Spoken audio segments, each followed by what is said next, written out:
ഇന്ന് തന്നെ ഡൗൺലോഡ് ചെയ്യൂ. കാണൂ നിങ്ങളുടെ ഫേവറേറ്റ് ഷോസ്. ഇങ്ങോട്ട് വരാനോ ചേച്ചി ഇങ്ങോട്ട് ചേച്ചി വാ മോളെ.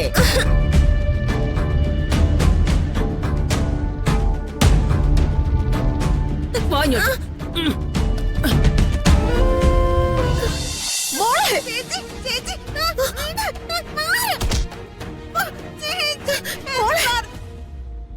വിടല്ല, എനിക്ക് ഇവിടെ നിന്നാ മതി.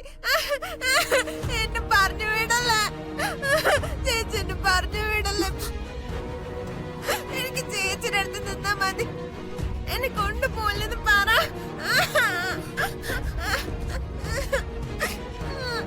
എന്നെ വിടല്ല, കൊണ്ടുപോലെന്ന് പറ. ഒരാൾ ഇവിടെ ഇപ്പൊ ദയനീയത കാണിച്ചിട്ട് കാര്യമില്ല. ഇവിടെ ഈ നിമിഷം ഇവിടെ നിന്ന് ഇറക്കി വിട്ടാ പറ്റൂ.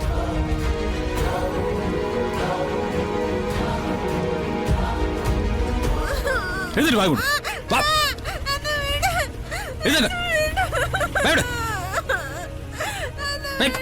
വേണം പിടിക്കല്ലോ. നിർത്തടാ.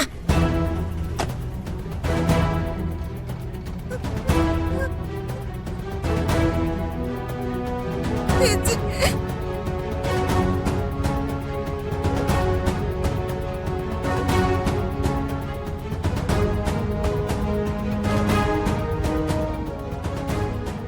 എല്ലാരും കൂടി അവളെ കൊല്ലാനാണോ ഉദ്ദേശിക്കുന്നത്?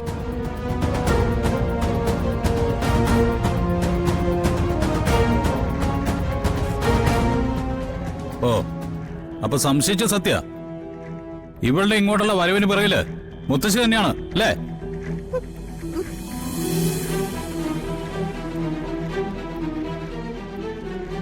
അവളെ ഞാൻ കൊണ്ടുവന്ന് വിട്ടതോ അവൾക്ക് ഞാൻ വഴി കാണിച്ചു കൊടുത്തതോ അല്ല. അവൾ ഇവിടെ ജീവിച്ച കുട്ടിയാ. അവളുടെ മനസ്സിലെ അതിന്റെ ഓർമ്മ കാണും.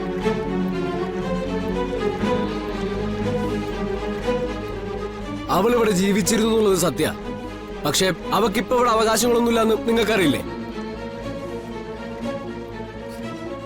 അവളുടെ അവകാശത്തിന് എന്തോ പറ്റി.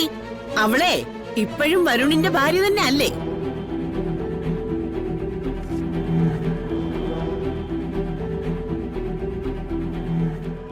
എന്താ സംശയമുണ്ടോ ആർക്കെങ്കിലും?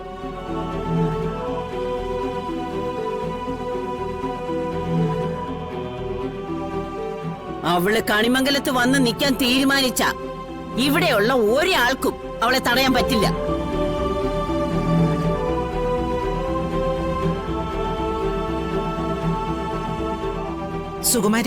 സുകുമാരിക്ക് ആരോ നിയമം പറഞ്ഞു തന്നിട്ടുണ്ട്.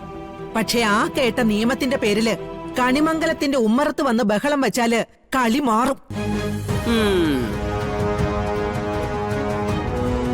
അമ്മ എന്ത് ഭ്രാന്തൊക്കെയായി കാണിക്കുന്നത്? എന്തിനാ ഇവരോട് ഇങ്ങനെയൊക്കെ സംസാരിക്കാൻ നിൽക്കുന്നത്? അമ്മ പ്രിയമോളെ വിളിച്ച് നമുക്ക് തിരിച്ചു പോവാം. ഞാൻ അവളെ വിളിക്കില്ല ദേവാ. അവക്ക് ഇവിടെ നിൽക്കാൻ ഇഷ്ടമുണ്ടെങ്കിലേ അവൾ ഇവിടെ തന്നെ നിൽക്കും.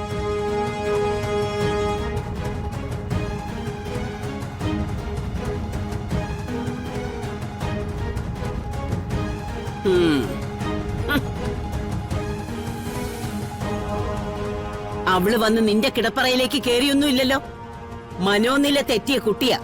ദേ ഈ നിൽക്കുന്നവളെ ഇവളോട് ചെയ്യാവുന്ന ദ്രോഹം മുഴുവൻ ചെയ്തിട്ടും എന്റെ ചേച്ചിയാണ്, എന്തെങ്കിലും കഴിക്കണമെങ്കിൽ ചേച്ചി വാരിത്തരണോന്നും പറഞ്ഞ് ബഹളം വെക്കുന്ന ഒരു കൊച്ച. അവക്ക് രാധികയെ കാണണമെന്ന് തോന്നിയിട്ടുണ്ടാവും. അങ്ങനെ ഓടി വന്നിട്ടും ഉണ്ടാവും. അതിന്റെ പേരിൽ തല്ലി പുറത്താക്കുവോ നിങ്ങള്? അതെ, പ്രിയങ്കയുടെ മനോനില തെറ്റിയത് ഒരായുധമാക്കി നിങ്ങളാണ് ഇതിന് പിന്നിൽ കളിക്കുന്നതെന്ന് മനസ്സിലാക്കാനായിട്ട് എനിക്ക് ബുദ്ധിമുട്ടൊന്നുമില്ല.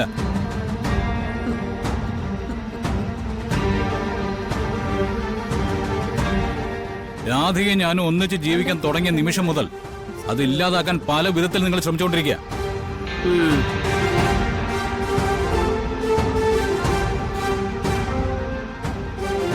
അല്ല, നിങ്ങൾ കുറെ നിയമവശങ്ങൾ പറഞ്ഞല്ലോ. അതിന്റെ മാർഗങ്ങൾ എന്താന്ന് വെച്ചാ നിങ്ങൾ അങ്ങ് നോക്കൂ. പ്രിയങ്ക ഈ നിമിഷം ഇവിടെ നിന്ന് പോയേ പറ്റൂ.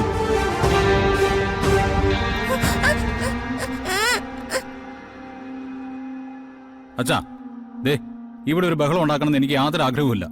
പ്രിയങ്ക വിളിച്ചോണ്ട് ഇവിടെ ഇറങ്ങാൻ നോക്ക്. കുടുംബത്തിന്റെ കാരണവര് പരമേശ്വരനാണല്ലോ. പരമേശ്വരൻ പറ, ഇതിൽ എന്തെങ്കിലും ന്യായമുണ്ടോ? വരുണിന്റെ ജീവിതത്തിൽ സംഭവിച്ച കാര്യങ്ങൾക്ക് എന്തെങ്കിലും ന്യായമുണ്ടോ സുകുമാരിയമ്മേ?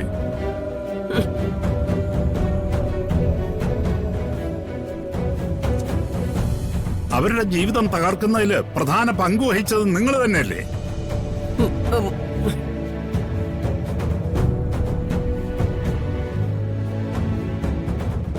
രാധികയുടെ കഴുത്തിൽ താലി കെട്ടിയ വരുണിനെ കൊണ്ട് പ്രിയങ്കയുടെ കൂടെ ജീവിക്കാനുള്ള സാഹചര്യം ഉണ്ടാക്കിയത് നിങ്ങളല്ലേ?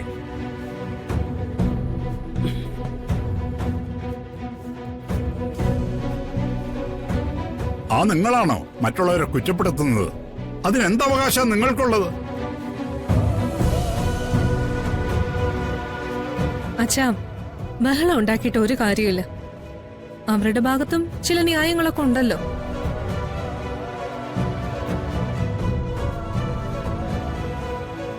കൽപ്പനെ, നീ മിണ്ടായിരിക്കും.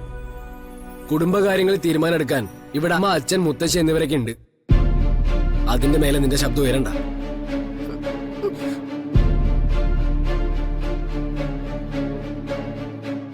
സുകുമാരി, എന്തൊക്കെ ന്യായം പറഞ്ഞ് തടസ്സം നിൽക്കാൻ ശ്രമിച്ചാലും പ്രിയങ്ക ഇവിടെ ഉണ്ടാവില്ല.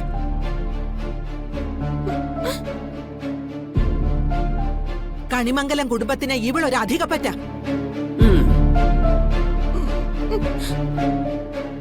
അത് മനോനില തെറ്റിയിട്ടായാലും അല്ലാതെയായാലും വിളിച്ചിറക്കി കൊണ്ടുപോ മര്യാദയ്ക്ക്.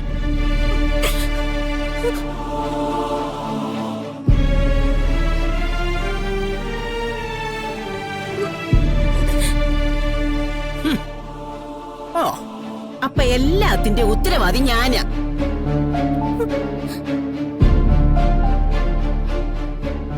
വരുണിന്റെ ജീവിതം നശിപ്പിച്ചത് ഞാൻ, രാധികയെ കരയിപ്പിച്ചത് ഞാൻ, പ്രിയങ്ക മോളുടെ മാനസിക നില തെറ്റുന്നതിന് വരെ സുകുമാരിയാണ് കാരണം.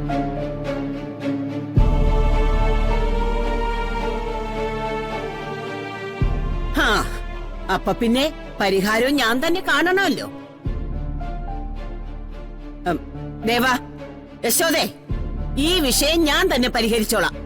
ഇപ്പൊ തന്നെ പരിഹരിച്ചോളാം.